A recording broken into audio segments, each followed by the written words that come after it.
जाउँ बौद्ध जाउँ है त अब ल यो चिया पनि चढाउने हो ओ यो चाहिँ फर्स्ट टाइम सुने हो मैले ल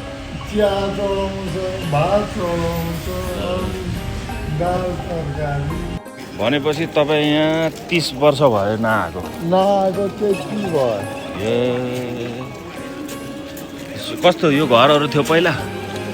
थिएन केही पनि थिएन है यो चाहिँ थियो ए अलि कालो कालो थियो अनि यिनीहरू चाहिँ सबै जङ्गल थियो जङ्गलै थियो ए भात खुवाउने ठाउँ उतापट्टि छ पहिला चाहिँ